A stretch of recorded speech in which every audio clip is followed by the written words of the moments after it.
On departure, proceed southbound, runway 17, cleared for takeoff. Look for traffic, clear for takeoff, runway 17, 66 Charlie Lima.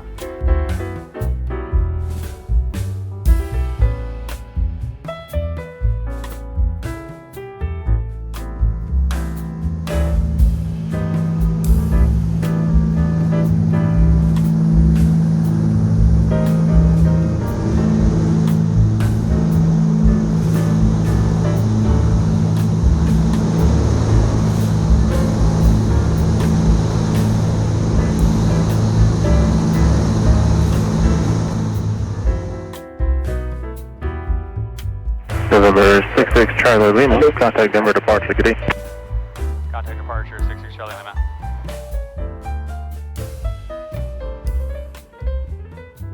There's a private airstrip right off our right side here somewhere. I'm not... Frontier Flight 412, climb and maintain 17,000. I'm not quite seeing it, but should be off our right side. Flight 5 affirmative, climb maintain 17,000. I see it, Daddy. It's right beneath us. Do you? Yeah, it was right beneath Denver us. Center, 125.9er.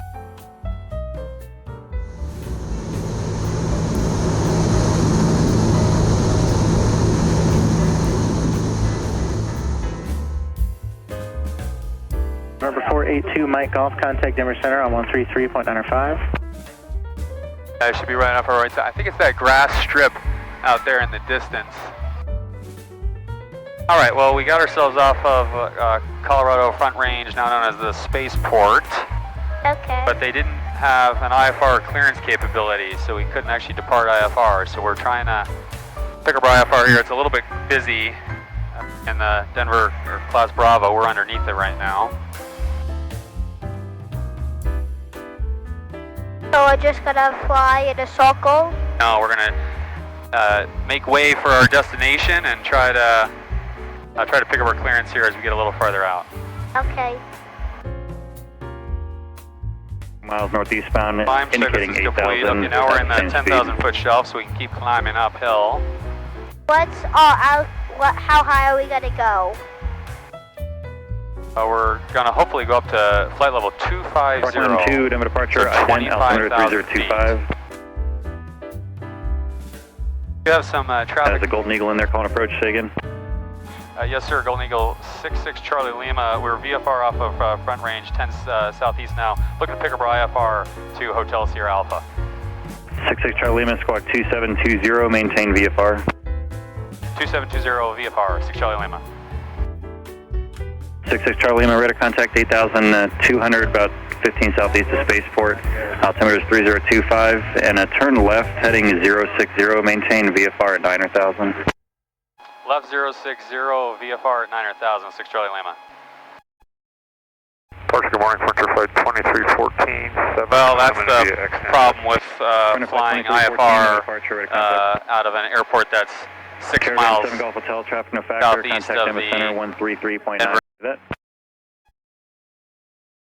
All right, so the camera cut out there for a second, but we do have our clearance now, basically direct X-stand, which is a waypoint. 10 Bravo, turn right heading on 080. planes 1 departure for Denver.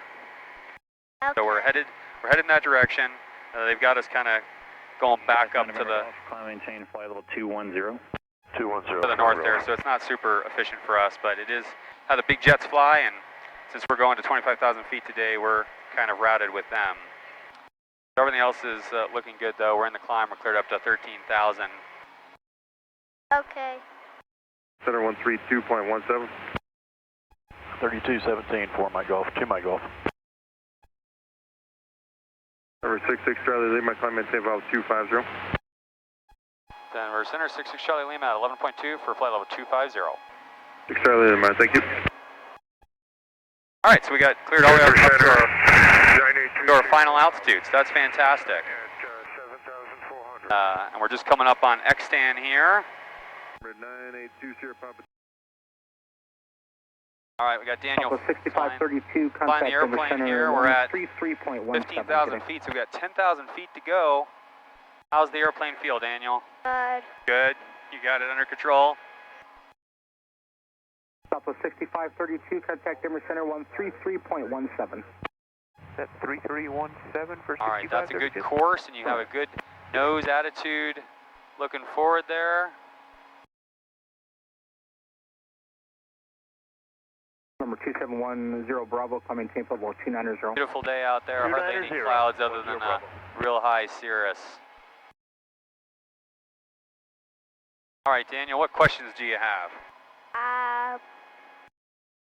Daddy, what is this little thing over here? That's the Hobbs meter. It keeps track of how long we've been flying, and in particular, that's useful for maintenance.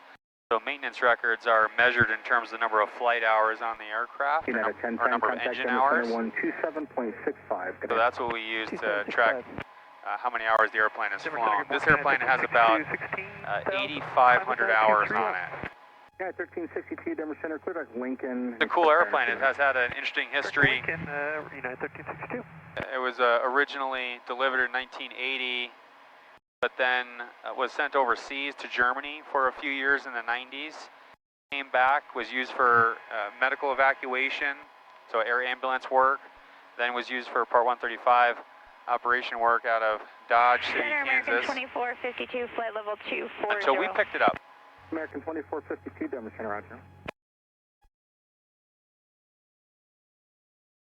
Perfect. Okay, now if you give me 10 degrees to the left here, that'd be great. We're just about to fly over the waypoint Tango X-Ray Charlie, which stands for Texaco. No, it doesn't. It stands for Thurman. Thurman. That's funny. Mixed it up. It's not I don't know why I thought Texaco. it stood for Texaco. That's just a waypoint out here in Colorado. You haven't even left Colorado yet. Yep. We have not left Colorado, that's correct. Denver Center, good morning, United. How long till we leave it? 15,200. So we have an airplane that's flying right over top of us here. He's on the same transition, the same departure procedure as us. He's about a mile or two behind us here. We'll see him in just a second. 1362, climb maintain football 250. We've also hit the transition altitude, so we've hit 18,000 feet, so we can reset our altimeters here to 292, which is the standard temperature or standard pressure setting. So should I turn to the right? That's right. Again? We're going to go to the right here to a heading of 098, so about 10 degrees right or so. All right, let's see if we see. There he is. That's the airplane right above us. That airliner. You see him? Do you see him, Daniel? Going right over us. He was shining. He was kind of shiny there. Sorry, I couldn't see it. Yeah, that's pretty cool. All right, so we keep going. We're going to make 10 degrees turn to the right. You can kind of see that haze out there, huh? We're right at the top of that haze layer, so there's some moisture in the atmosphere, in the lower atmosphere, and we're going to climb above some of that moisture here at our cruising altitude. 32.7, Bradley, make that take care. Another 5 degrees to the right, please.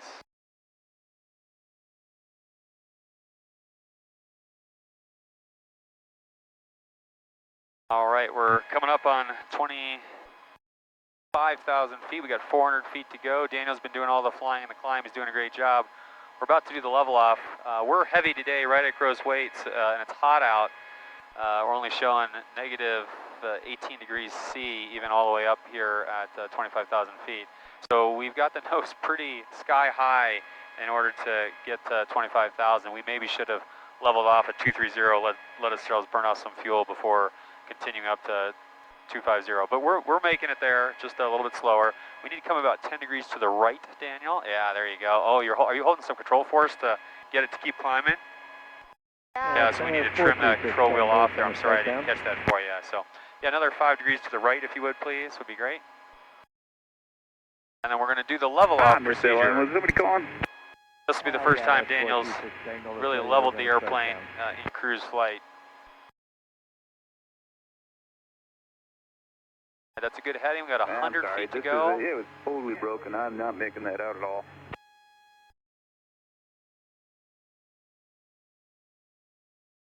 There we go. All right, there we are. Yep, exactly. So you're just going to kind of lower the nose slowly. Yeah, that's plenty actually. Yep, because otherwise it'll fall on you. The airplane will keep going down. So you just hold that attitude for a little bit here. I'll help you. We're going to actually kind of roll the trim back there a little bit while the airplane builds up speed. So it has to build some momentum here. We're going to turn another 5 degrees to the right. There we go. Perfect. All right, so now it's going to build some speed. So we're kind of looking outside the airplane, Daniel. And we see that nose is still pretty high, so we need to gently lower it. That's probably good enough. And as the speed builds up, we'll be able to lower the nose more and more and more, and that'll get us to our cruise speed, which we're looking for about 200 knots here at this altitude. All right, good. So we're getting a little bit of speed. Now showing 110 knots indicated. That's about, I don't know, 160 knots true here. All right, so let's keep lowering the nose a little bit more. Just a very slow procedure because we have to let the airplane gain some energy and get into a lower drag state. Right now it's in a pretty high drag state because it's got a high angle of attack.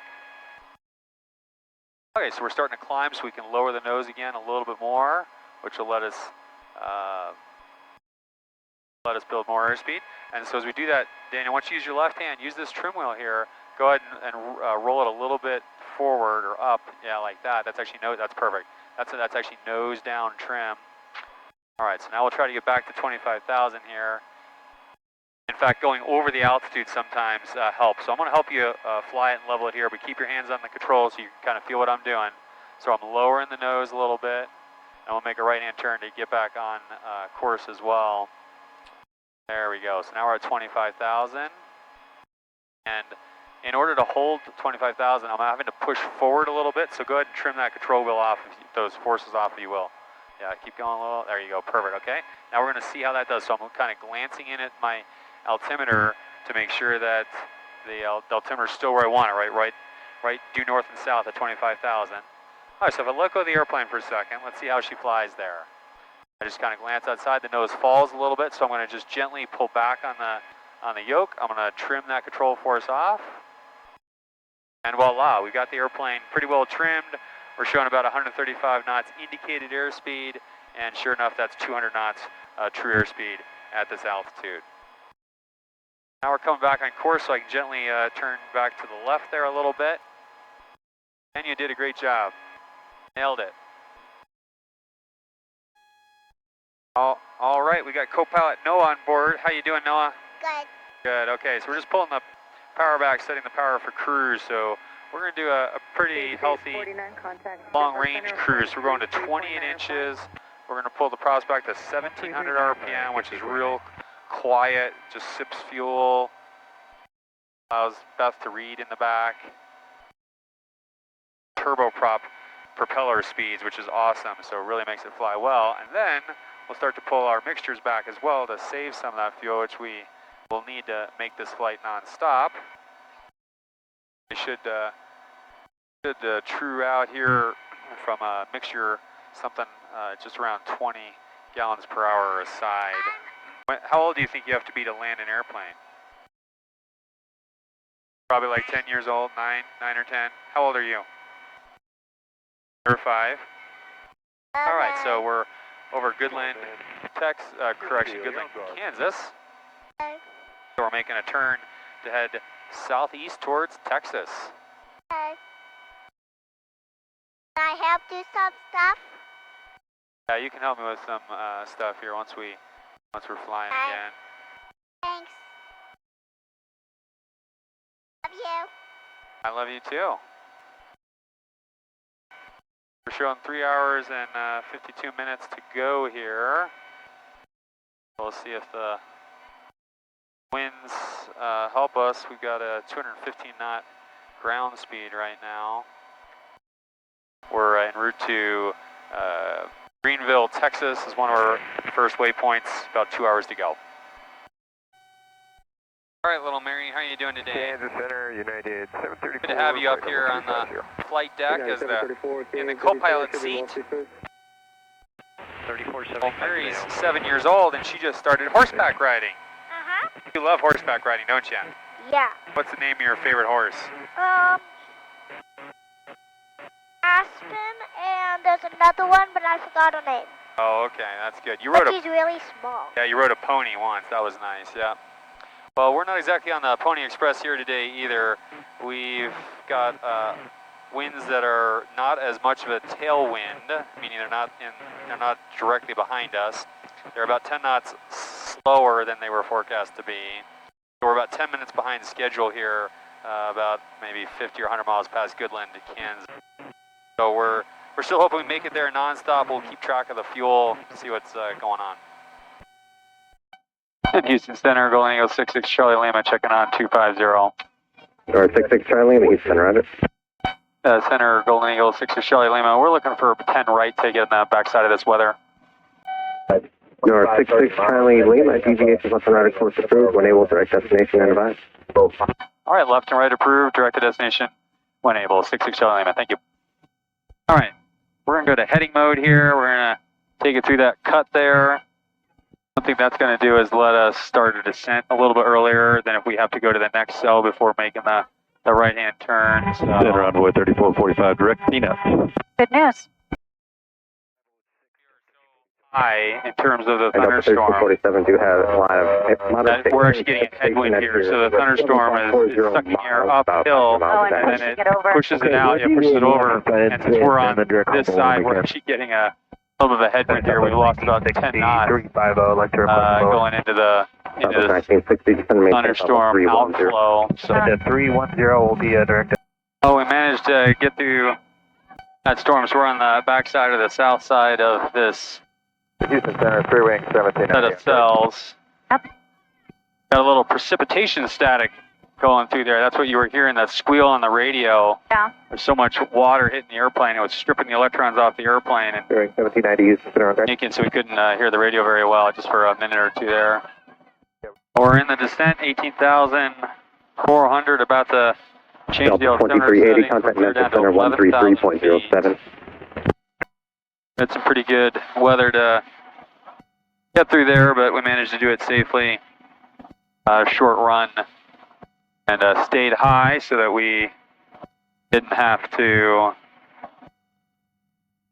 do very much IMC, so we could stay visual the whole time. Yeah, exactly. Well the done. thunderstorms are behind us. There's thunderstorms out to the north of the field as well, but like pretty much a straight shot. Awesome. Going about 29 minutes to touchdown. 5. We are 4,700 133.15, 694. We're talking to Gulfport approach. We're clear down to 2,000. We're expecting a visual approach to land runway 18 at Stennis. And better see us, yes? Stennis, that's right. That's the Stennis airport right next to the Stennis Space Center, where we're going to get to see some rockets later this week, huh? Okay. You looking forward to that? Well, it's still 25 miles out there, so I don't have it in sight yet, but we are expecting a visual approach. Why can't they see us? Well, they can see us on radar, but what we're going to do is there's a runway here. We're going to fly out to the right base, and we're going to make a right turn to land to the south. Looks like there's another airport out there at our 2 o'clock. Yeah, that is Slidell. The Slidell Airport. Now, did you see down there? Yep. There's this like long strip of green grass. That's right, This yep. is behind the bush plane ad. Yep. All right, we'll contact the tower. Cleared for the visual 66 Charlie Lima. Oh, where is it? So it's right at our 12 o'clock there. You see those white buildings kind of going in a line, 12 o'clock? Yeah. Kind of right in a line there. I actually can't quite see the runway yet, but I believe that's where the airport and the some of the Space Center stuff is, the rocket stuff. I think the Space Center is more over here. Yep. Okay, we're going to call the tower here. Stennis Tower, Golden Eagle 66 Charlie Lima, level 2000 visual approach for 18. Number 66 Charlie Lima, Stennis Tower, runway 18, wind 230 at 4, gust 10, clear to land. Clear to land runway 18, Stennis, 66 Charlie Lima.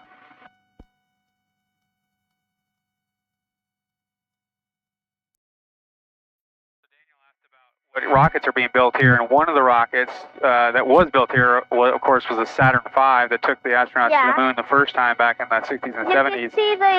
You can launch pad. That's right, but out here they also now make the Space Launch System, the SLS, which is the latest generation of rocket that's going to take us back to the moon. Pretty cool, huh? Uh-huh. Like, you see a radar, a huge radar, and then you can see, like, where they launched the rocket. Yeah, well, some of those are water towers. Yeah. And I don't think they do any rocket launching here, but they do a lot of rocket testing. So it's one of NASA's centers. That's right, it is one of NASA's centers, yep. All right, we're going to disconnect the autopilot here, fly it by hand into the right base for 18. Can you see the runway now? Runway's out there at 1 o'clock. All right, we're below gear speed. Gears identified coming out.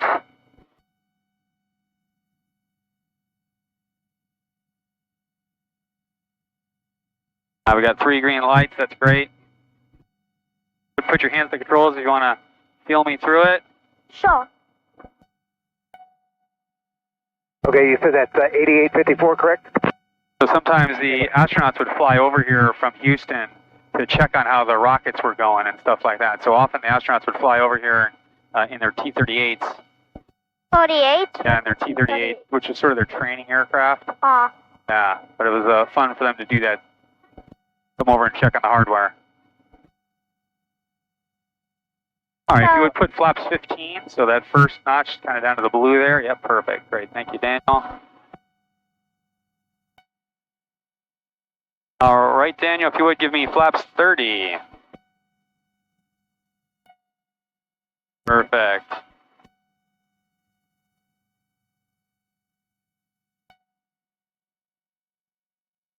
You're cleared to land 18 at Stennis.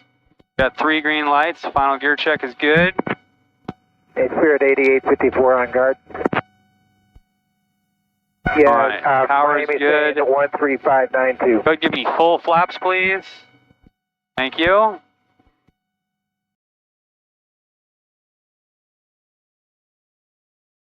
there's a boat. Oh yeah, there's a boat there, yeah. There's a lot of water here, so. Yeah, that's a cool little like island camping place.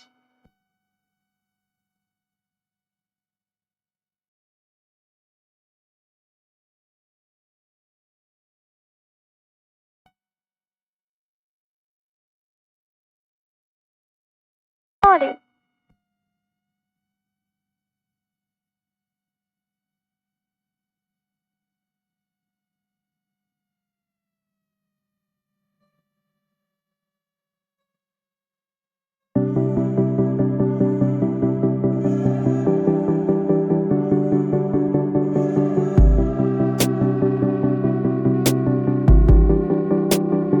All right, well. 66 Charlie, left on Alpha 4, taxi to the ramp via Alpha Bravo, remain this frequency. Left on Alpha Bravo with you to the ramp, 6 Charlie Lima, thank you. Daddy. All right, Daniel, if you would please grab the flaps and raise them all the way. Thank you. Daddy, there was a C-130 parked here. Was it a C-130 or was it a P3? I think Noah or someone does some work out of here. It was a C-130. Oh, okay. It had a 4 turboprop engine. Well, yeah, but a C-130 has 4 turboprop engines on a high-wing airplane. And those are 4 turboprop engines on a low-wing Yeah, airplane. but I was talking about the closer one. Oh, yeah, you were right. C-130. So there's a C-130 and a P3. Good job. Okay, we're turning off the runway here. We're on Alpha, and we're going to Bravo here. And Daddy, look, there's also a 421 station. There is another 421 there. That's right. Yeah, actually, that's got. If you can tell, it's got some horizontal stabilizers that are raised just a little bit. That makes it a 441, which is the turbine version of our airplane. So, but pretty cool, nonetheless. The closest we found to another version of our airplane at a different airport. Yep. Oh, and once you get a little closer, you realize that the windows are square. Yep. Not round like ours. Right. Looks like the CAP does some flying out here. There's a T6 Texan which is the one in between the two CAP Cessnas. Cool. So that's a primary trainer. So if you go to do Navy flight training, Air Force flight training, you might very well fly that. And you can now see that, the C-130. That's right. You are exactly right. Okay, we got our line guy up there. I think he's telling us to point it to the south. I know my C-130s. You do know your C-130s. I shouldn't have doubted you. My faithful co-pilot. The most notable thing about the C-130 What's is that? high wings That's right. and turboprop. Right. But there is a lot of high wing turboprop plays. Oh, this is a nice view of Millionaire FBO. All right, looking good. So we'll put the brakes on here.